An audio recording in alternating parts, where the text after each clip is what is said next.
Hi everyone, Josh here with Top Score Tutor. As always, thanks for tuning in. In this next set of videos, we're going to focus on Section 1, Reading Comprehension of the SAT. In this specific video, we're going to get started with a general overview of this section, and we're going to learn how to choose passages in our personal order of difficulty, and then we're going to learn how to attack the passage. So let's go ahead and get started.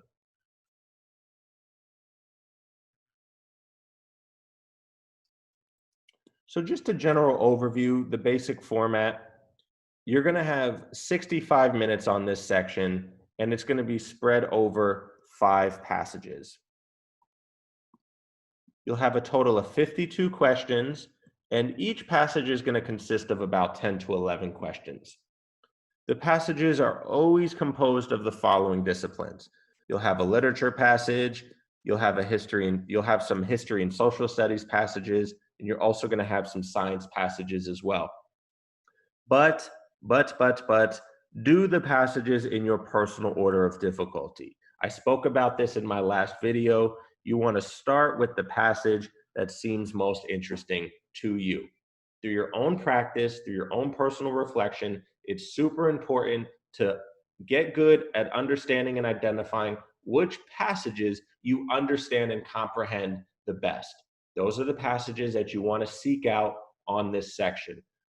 For me personally, I'm never good at literature, and I'll get to that in a minute. So every time I come to a literature passage, even if it's the first passage, I always skip it and save it for the end. This slide right here is the most important slide of the entire Section 1 reading comprehension. These are the basic strategies that I'm going to spend the next several videos reviewing. Continue referring back to this slide. It's super important to remember these strategies. It's super important to learn these strategies. And even most important, you want to implement these strategies on every single question on Section 1 reading comprehension, because these strategies are going to save you time, they're going to save you effort, and they're going to increase the chances that you get the question correct. So for this specific video, we're going to talk about reading the blurb and attacking the passage. So reading the blurb helps decide which passage you want to begin with. So let's look at some examples of how that would look. If you watched my previous video that my free lesson on the general strategies, I went over this in that video. If so, you can fast forward to the part of this video where I'm going to be attacking the passage. If you didn't watch that previous video, then just stay put and follow along with me. So for my example, I'm going to be using the College Board official SAT practice test number 3, which is also available on my website courtesy of the College Board. So read the blurb. Reading the blurb helps us understand what the passage is about and helps us determine whether or not this is the passage we want to start attempting to read. The blurb, each passage is going to have this text above it at the beginning, and that's called the blurb. It's always going to have the title, it's always going to have the date written, and some blurbs are going to be more revealing than others, telling you what the passage is actually about. So let's take a look at this first blurb right here. Clearly, it doesn't tell us much. The Chartres Metaclume method, okay, originally published in 1911. Through my own practice and reflection, I know I don't do well with passages that were written a long time ago. That's more of that old English Shakespeare sounding language, as I say, that I don't comprehend as well. So knowing that, this very first passage, I'm going to skip. Why am I going to spend valuable time and effort on a passage that I struggle with, waste that valuable brain power when I know there's easier questions laying ahead? So I'm going to skip that passage. Not even going to attempt those questions. I'm going to move on to the next passage. Passage number 2, Saving Our Cities and Ourselves from the Automobile, written in 2012. The topic actually does sound pretty interesting to me, and it's written recently. So for those reasons, I am going to start here. This is the first passage that I'm going to attempt. I'm going to attack the passage, which we'll get to in a minute. I'm going to answer the questions. Then I'm going to continue working in my personal order of difficulty. So here we are on the next passage. So what do we got to do, guys? We got to read the blurb and determine, is this something, is it, so you tell me, read the blurb and is this a passage that you would actually attempt? Do you like that it's written recently or written a long time ago? Does the title sound interesting? Would you attempt this passage or not? It's written in 2011. Scientists have long debated how the ancestors of birds evolved the ability to fly. And then it goes on to give us more insight onto what the passage is about. The fact that it's written in 2011, for me personally, I'm going to do this passage second. The title sounds interesting enough. Doesn't sound too dry. So I'm going to do this passage second. I'm going to attack the passage. I'm going to attempt the questions, and then I'm going to continue moving along. So here we are at the next passage. As always, we want to read the blurb and see what's going on with this. So this is what's called a dual passage. Every section on the reading comprehension has a dual passage. What that means is it's two passages for the price of one. No bueno, no bueno. That's more reading that you have to do. And what I've learned is it's more higher analysis questions. What does the author of passage 1 feel towards the author of passage 2? Just more time-consuming, higher order thinking questions. Between that and the fact that this was written in 1791, the second passage was written in 1792, I am definitely going to do a big fat skip. For those reasons, I'm out. No, so not Shark Tank. But I know that's what you were thinking. So I'm not even going to attempt that passage. So far, I've attempted 2 passages, and so far I've skipped 2 passages. So before I even read the blurb, 2 things that stand out to me about this passage. It's short. It's literally a column and a half. And there's a graph. Josh likes graphs because there's going to be questions on those graphs. And I know through my own personal practice and reflection, I'm really good at the graph questions. They're a lot more straightforward. You either know it or you don't. You can look at the graph and you can get the question so easily. So for those 2 reasons, I'm already liking this passage. Now, let's read the blurb. It was written in 2009, already a good start. Honeybee colony collapse disorder is possibly caused by a dietary pyrethrum deficiency. Not the most interesting thing I've ever read, but the fact that it's short, there's questions on the graph, it was written in 2009. I'm going to do this passage third. So I've attempted 3 passages. I'm going to attempt this passage. I'm going to answer these questions. Then as time allows, I'm going to go back to the other 2 passages and try to do those more difficult passages and answer those questions.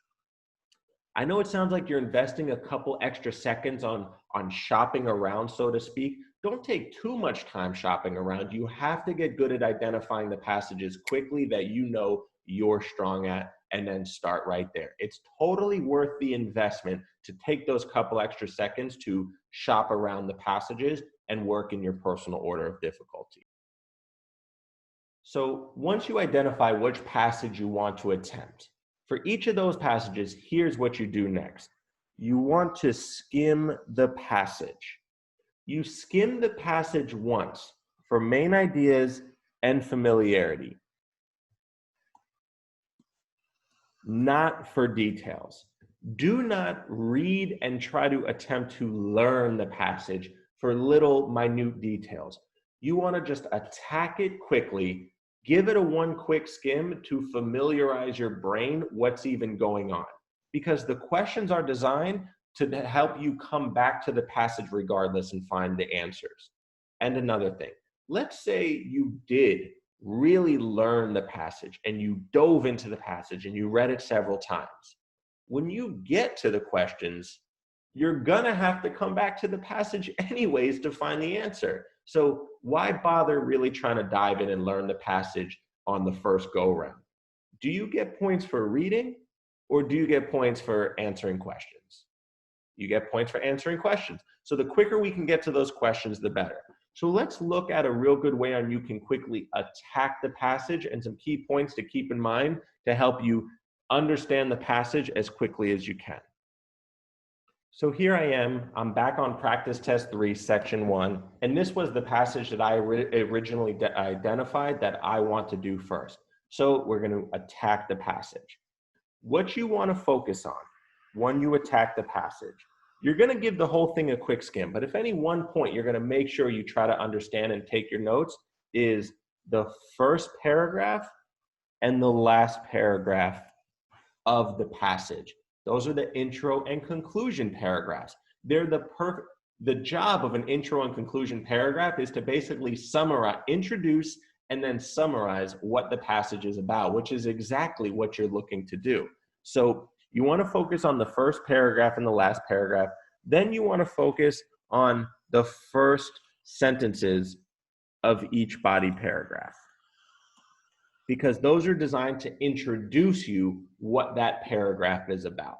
So let's go ahead and get started. Let's attack this passage. So just looking at the title alone can already give me insight into what the passage is about. Saving our cities and ourselves from the automobile. So we want to save ourselves from the automobile. So this passage is probably going to be something that's against the automobile, against cars. That's what this passage is going to be about. I don't know what yet, but I do know for sure that this guy is not in favor of cars. So it's already giving my brain an idea and familiarizing myself what this passage is about.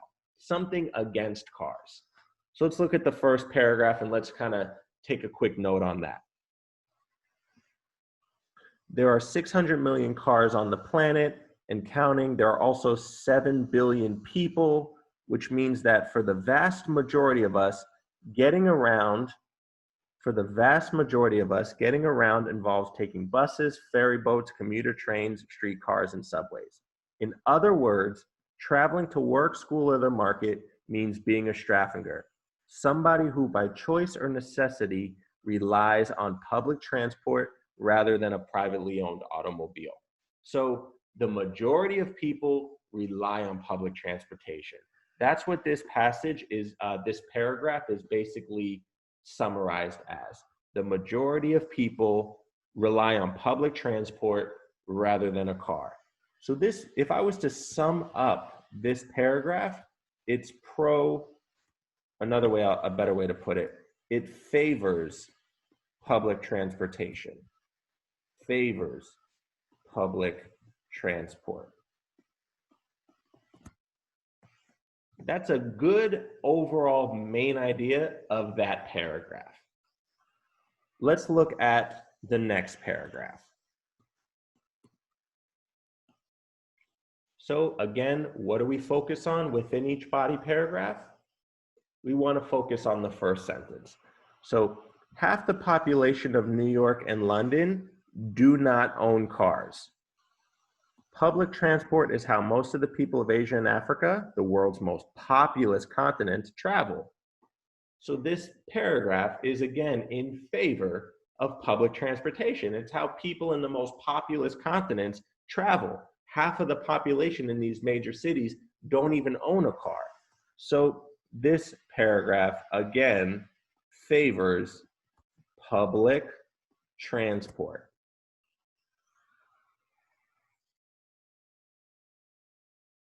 Let's look at the next paragraph. What do we focus on within each body paragraph? We focus on the first sentence or a sentence or two. And yet, look at that right there, and yet.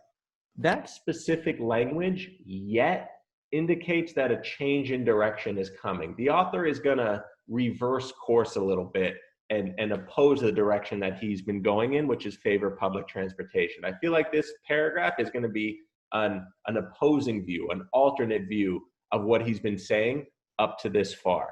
And yet, or another word, another synonym for this would be like, However, on the other hand, alternatively, yet, those are languages that almost every reading comprehension passage has to help you identify that there's contrasting views going on in this passage.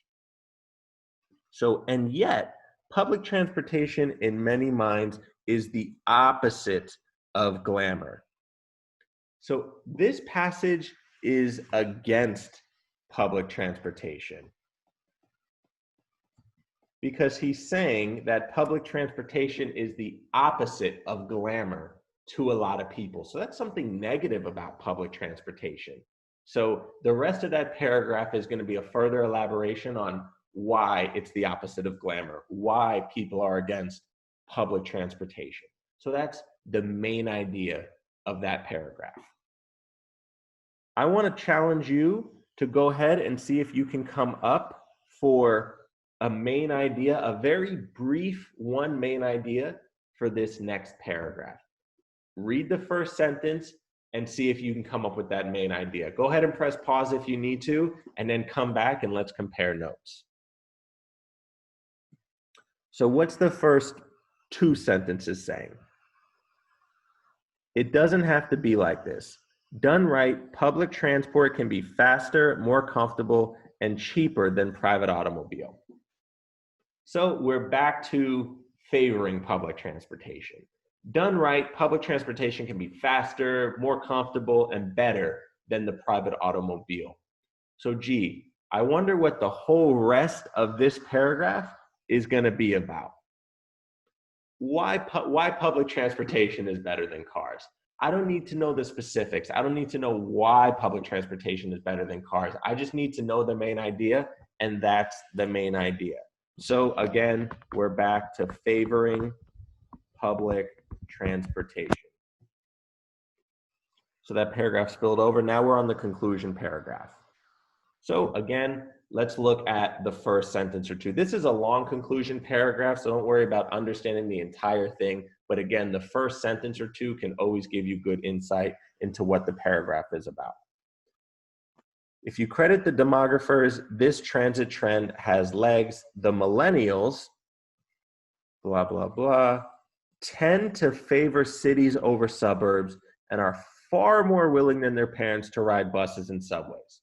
So the millennials, that's us, are far more willing to take public transportation than cars. So basically, the conclusion paragraph is, again, favors public transportation, and you could say it's saying that public transportation is going to be around for a long time and it's better than the car. So now, looking back at the notes that we took for this passage, we've mapped the passage. We have a good main idea and a solid understanding of what the passage is about. Now, one last and final key thought. You're not going to spend the amount of time that we just spent skimming the passage. You want to do it within 60 to 90 seconds at the most.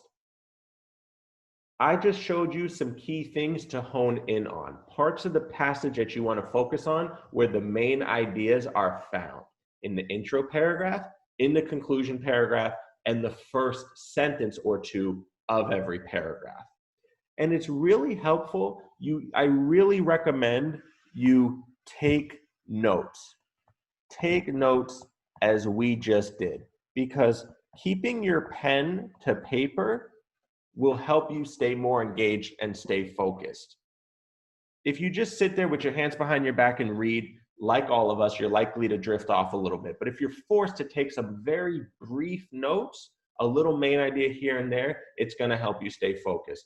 There's no right or wrong answer. Take down whatever notes you feel are the main idea. I taught you where the main ideas are found, but I do recommend keeping that pen to paper. So that's an example of how you attack the passage. And again, no more than 60 to 90 seconds. You want to pretty much do what we just did here. So that concludes this video. Go on and proceed to the next video, and we'll continue with the strategies.